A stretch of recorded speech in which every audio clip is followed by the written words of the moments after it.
Claudia. Thank you so much for joining me this morning. So we met at Speakers Project workshop run by the Happiness Co, and that was back in September. An intense 2 days. So we didn't really get to interact much, but we interacted enough for me to get some part of your story, which I think is a very, very powerful story, which is why I got you in here today to share that. You have come a long way since, but even just following your journey from when we met to now, is you've come along in leaps and bounds. Thank you, Sean, and thanks for inviting me.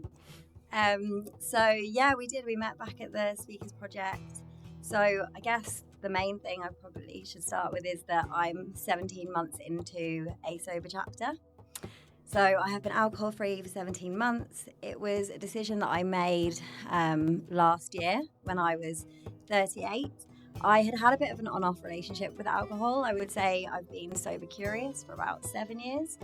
So never had any kind of dependency or anything like that, but was a party girl in my teens and my 20s. And then in my 30s, I just couldn't handle the hangovers at all. Like even just a few wines, like I would severely beat myself up the next day and get in my head massively. And there's a lot of backstory around that as well. But long story short, to summarise with regards to the sober chapter, at 38 last year, I just decided like if nothing changes, nothing changes. I could see 40 on the horizon. And I was like, that's a big number to me. And I know that I'm just capable of so much more. And I had a lot of fears that I knew alcohol was kind of keeping me stuck in my comfort zone with.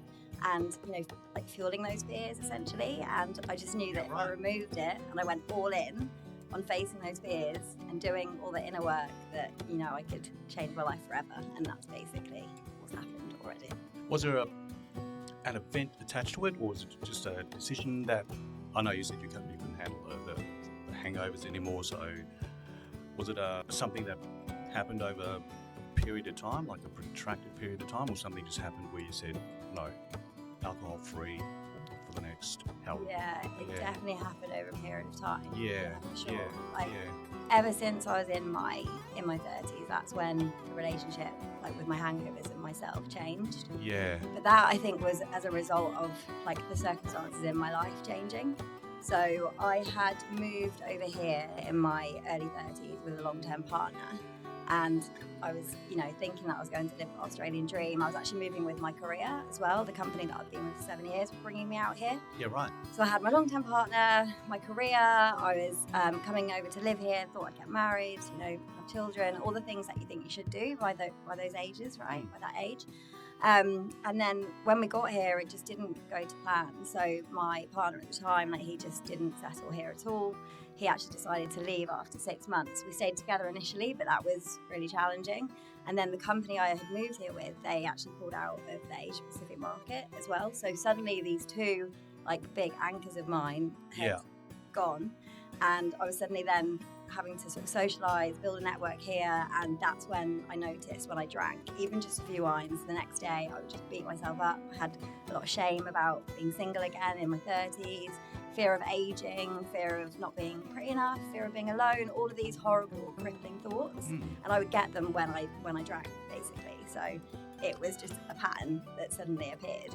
And I can relate. So I went through post-traumatic stress disorder just through my policing career, not throughout the career, but just a part of it at the end. And I didn't actually fall into that whole self-sabotage pattern, because I just, if you just pointed out, I recognised that effect that alcohol would have on me.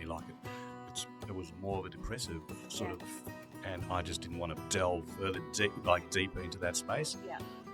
But being alcohol-free, so I was alcohol-free for 9 years, but no, by accident really. So back in 2007, I had 2007, 2008, I had back-to-back shoulder reconstructions. So for 18 months, every 6 months, I'd have a shoulder operation. And obviously after every surgery, I was on heavy painkillers, so I couldn't have alcohol with that. And it just became habitual not to have the alcohol. The way I felt in those 9 years and the clarity of thought, and I don't know, I just felt really anchored. Yeah, I was in a lot of pain in my shoulder, but I felt very different being alcohol free. And like you said, you never had that alcohol dependency kind of No, and happening. But I was lucky yeah, really that same as you, I yeah. recognised that it wasn't going to serve me. So I didn't really drink when I felt sad. Mm. I work in recruitment, right? That's my day job, my career, Yeah. and it's a really boozy industry. And so I would, and also a sales role, right? So you're always celebrating things. So like a Friday was my favourite day of the week, and that's when we'd go and drink, and because we were excited. But then the next day I'd feel really sad. So that was more the thing that was happening was drinking to celebrate, drinking when I felt great, drinking when I felt good, but then the next day With policing, the area I was working in was a top secret area, so we couldn't talk about anything, and so we had to carry our workload 24/7, and it was quite a challenging environment. Like it was in counter-terrorism, so it was very heavy stuff. Yeah. So again, a lot of the guys fell into the pattern of trying to numb the pain, or not pain, but trying to forget the day. But then we'd show up to work the next day feeling really average, and the cycle just continued and continued and continued. So there wasn't dependency; it was just it's a habit, right? It was a habit. It really is. Yeah. When you decided, well, I know it happened over a period of time, but when you went back, this is day one of alcohol free. Yeah. So what did that look like? Like, did you find that a challenge, or did you just say, okay, the next month or the next 2-3 months I'll go without, or you just said, as of today, I'm going to try and go without indefinitely? Well, it was like the day that I stopped 17 months ago, that was when I'd made the decision on the chapter. So that was the concept of the chapter. Yes. But I had done several long-term breaks. So COVID was kind of good for me in a way, because it kept me like grounded in Perth. I would often just, when I was feeling a bit rubbish, I would go and meet my friends, I don't know, somewhere like maybe Bali or something like this, and just like do that whole escapapism thing without sitting with it. And so COVID actually really made me sit with it. And I recognised as well that, because I used to get quite homesick, like back to the UK and stuff. And that was another thing. I was always making had all these like plans, and I never really knew what I actually wanted as well. There was like a lot of noise around that. But going back to so the breaks, I would have a lot of breaks during COVID.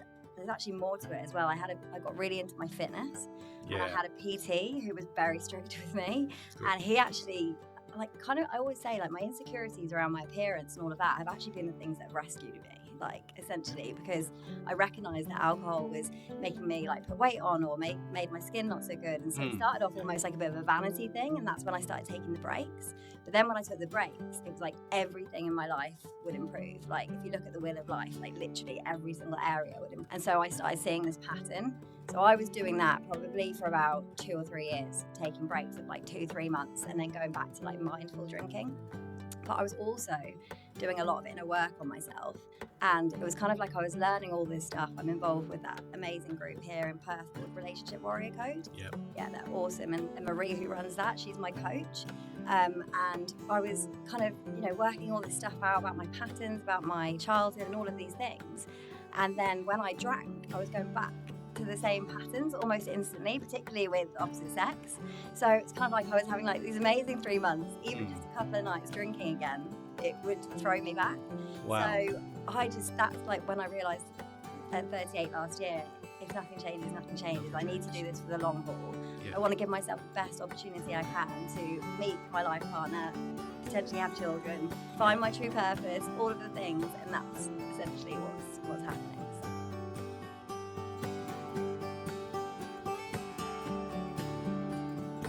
How are you feeling? You look amazing, and you've got sober chapters. Yeah. Which I follow, and you've been doing some amazing things, So I'm loving what you're doing. So thank you. Yeah. So how are you feeling? Honestly amazing. Yeah. I think that's one of the reasons that I've stopped drinking coffee, because I'll probably scare people if I drink it.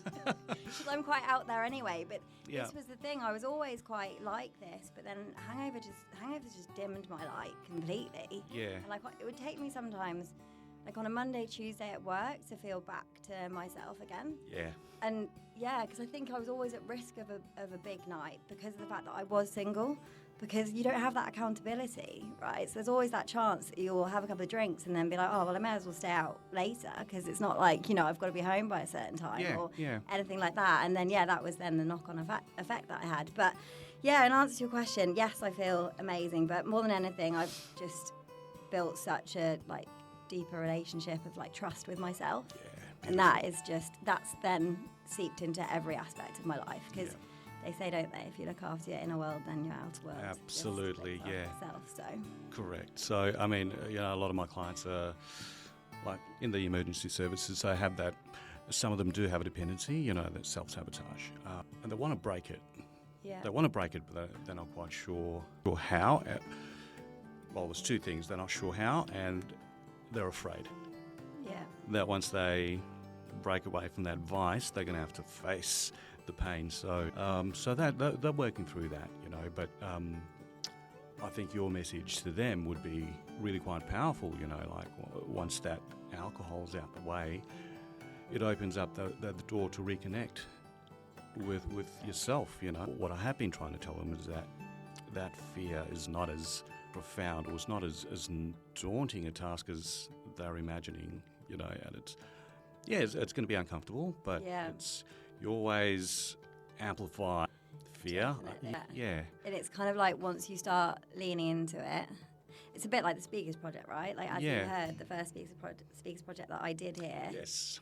I was absolutely petrified, which people probably watching me now will be like, how can you, because people say I look confident, right? But I'm confident in my day job and in my career, but when it came to talking about myself and my own journey and being vulnerable, that scared the absolute out of me. Yeah, totally. And so when I came here, that was the start of it, really. Happiness & Co. and the Speakers Project, because I just started to think about how sober chapters could look like as a business. I knew that being alcohol free was going to lead me to my true purpose, and I hadn't really started to get clear on my message or my story or any of this stuff. So even just journaling and doing all the work before the project really, really helped me.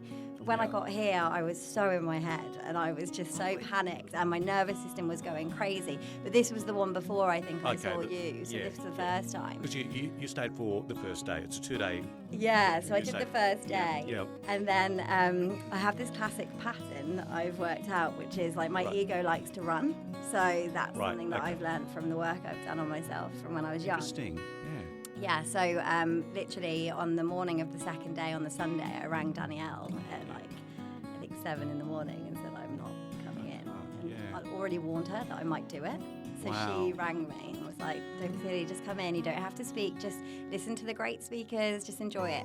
And so because I came back in and I had that weight off my shoulder and my nervous system had relaxed and I wasn't going to have to talk, I absorbed all the information, I was back in my heart, enjoying it. And then by the end of the day, I actually did do a little talk. So it was kind of funny how that all worked out. But then coming back to the second one where I met you, it's, again, I'd given my nervous system that sort of trust, I suppose, that I had done it the first time, I could come back, and the second time it was definitely a lot easier. Yeah. And the same with podcasting, because this is my third now, and the first one I was absolutely petrified. I actually had to lie, almost in the fetal position afterwards. My nervous system was completely shot. Really? Yeah, but it's once you kind of prove to yourself that it's safe. Absolutely. It builds that trust within you. It really does, yeah. Is Yeah. anything you do consciously to regulate that, like any breathing or anything like that to regulate the nervous system? Different people have different methods, modalities. Mine's breathing. Yeah, I do loads. So for me, it's about getting out of my head and into my heart and my body. And I know all these different ways that work for me with that. So even movement, dancing, listening to my favourite playlist and just getting into, my heart with that is really good. And then every morning I have quite a good morning routine that I've adopted since being in my sober chapter, and I'm a lot more consistent with it naturally because of that. And so I make a conscious effort not to look at my phone or do anything when I first wake up. And I literally will just sort of lie in bed with my hand on my heart and just connect with breathing to my body before I let any of the noise of the world come in. Breathwork's amazing. It's amazing. Yeah. It's incredibly powerful. Yeah. I think for me, what's sort of taken me to the next level is I have a mentor in America who is doing all the trauma-informed work with me so that I'm able to pass that on to my clients, because I did all the mindset coaching and all of that stuff, but I wanted to go deeper with people. Yeah. And so every time I get something come up, like I literally voice note her across the world, and then we'll sit there and we'll do a parts process on me, and then we video it, and then I use that then to pass back. I had a chat with Josh Allard. He was one of our participants with a speakers project. Yeah. So we were talking about this breath work, and that's something I shied away from. I just didn't believe in it initially because I was so in my head. Like, what is a bit of breathing going to do to me? Like, I'm in so much agony. Breathing's not even going to touch the side. Boy, was I wrong. Yeah, I can't do without it now. I think men in particular, like it's a really good gateway for them into Really, that world. it Like is. I've noticed, It like is. particularly men in their heads that don't want to kind of start doing all that work. It seems to really open you guys up, which is amazing. There are guys who want to break free. They want to break the walls down. They want to, it's a process for us, but that breath work seems to be the breakthrough. Yeah. It really is, like you said, just a gateway, So good to hear about all these events that are happening with men as well. Like there's such a shift happening, isn't there? I think all over the world as well, which is Absolutely. amazing. There really is, but there's definitely a shift, Yeah, a positive shift. really I think, positive. so.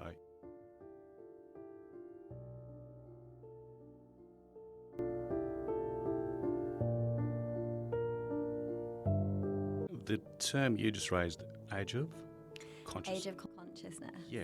Yeah. So, I've really embraced spirituality, quite significant sprinkling in terms of my friendship groups and relationships and that kind of stuff. So, because they just weren't serving me.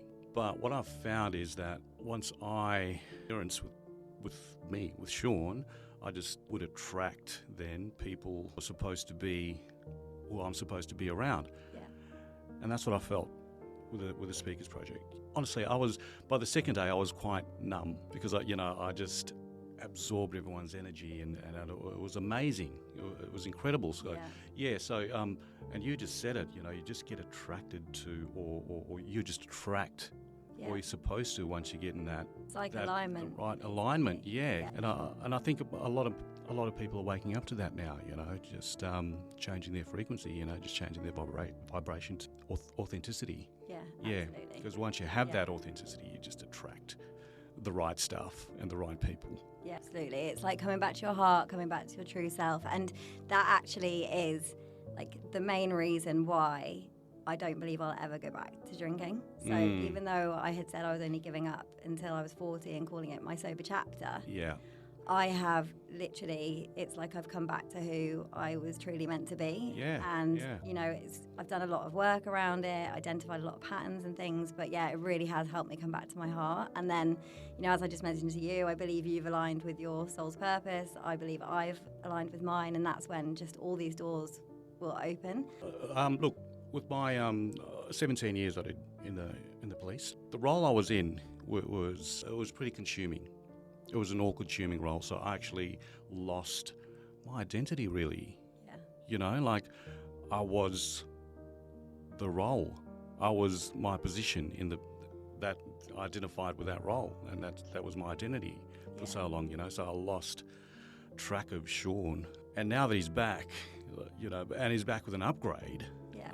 It's just an incredible feeling. And I think when you're in it, you don't recognise that at all. Like, you don't even know it. And then I think stepping back and becoming self-aware is just the most beautiful gift you can give yourself. I just realised how blind I was at that time. Like, I was very corporate-minded, and it was all about climbing the ladder, and there was just that, just...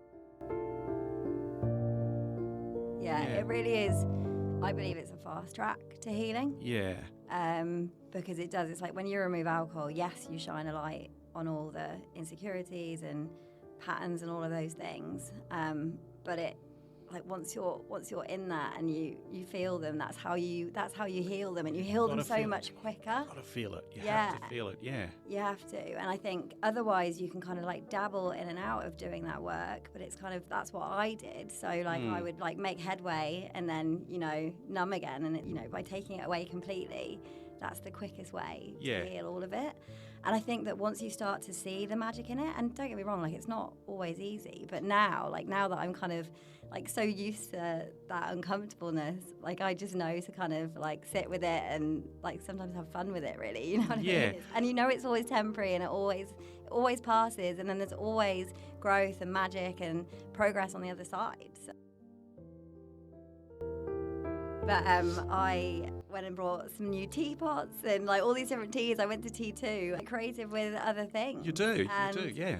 It is just like, it's more the rich, like if you can keep the ritual the same, but then change the ingredients, it actually becomes really like quite easy. Like for me now, everywhere I go, I don't know whether you've probably seen it on my Instagram, but everywhere I go, I order a sparkling water in a wine glass with ice and lemon. And that got me through like weddings, like girls' holidays. Like, you've even seen I've booked a trip to Ibiza for my 40th with my girlfriends, and like I just know I'll have an amazing time without the booze now. And you're with the right people in the right environment, and you're connecting. Everyone's connecting, like, you know, authentically. Like you don't need anything else, and it's just practice. It's just practice with that.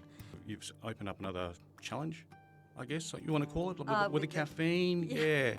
So, the coffee. So no what coffee. started? I mean, what made you decide that? So going back to like being alcohol free, making me feel more connected spiritually. Like I really did feel that. That was a huge thing. I actually had a lot of guidance as well in terms of synchronicities. I would see numbers, all this stuff. And so, that was a big part of that. But then coffee, I found, can sometimes disconnect me as well. Oh, really? Because if I have too much coffee, like I get like a bit flighty. I mean, like as you can tell, I'm quite bubbly, energetic person anyway. So with coffee, it can sometimes be too much. And that could often, numb me a little bit, I realised. And so then I did like a juice cleanse recently, and I just, naturally didn't have caffeine with that, which actually wasn't too bad. Like I didn't get any withdrawals. I normally have like 2 coffees a day. But what I did notice was that I was waking up feeling really peaceful and really grounded. I think that would be the no sugar as well. But it's just 7 days now into no coffee, and I definitely feel more connected again. Even more so, almost like I did when I first removed alcohol, because I think when you first stop drinking, like you're in a bit of a like euphoric bubble, because it just feels so great not to have a hangover and stuff. And again, it's all stuff that's I recognise like deepens my connection, really. Like I feel like I'm in sort of like 5D most of the time.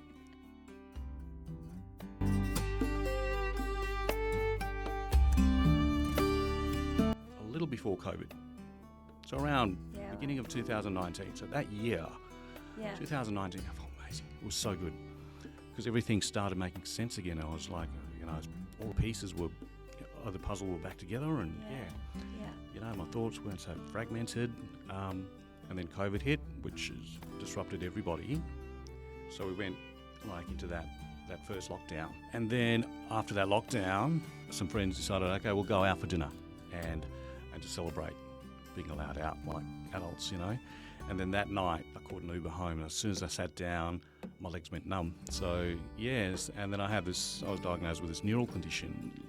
So I had emergency surgery the next day, and so I can feel my legs, and I had to learn to walk again and all that kind of stuff. So my point is, my challenge mindset came in when the surgeon said, look, you may be paraplegic, so just brace yourself for that. And then that's where I went, okay, that's not how I see it. I didn't know how I was going to deal with it, but I thought, okay, I'm gonna try and prove this guy wrong, and here I am. I heard the expression the other day, and this is what I'm just thinking, listening to you, of PTS growth. Yeah.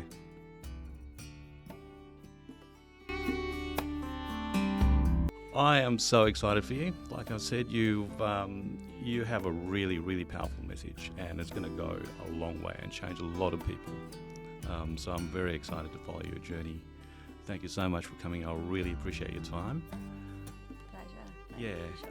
And I think I just want to add to anybody that feels that like alcohol might be holding them back, even if they're not drinking a lot, even if they're only having the odd drink at the weekend, but they know deep down that it's holding them back from maybe reaching their full potential, which I believe it does with most people. Then really listen to that intuitively, because there's a reason they're feeling that way, and they don't have to give up forever. They can literally just do a chapter and see how they go, and I'm pretty confident once they do that, they won't want to go back. So that would be my parting message, and thank you for having me. Thanks.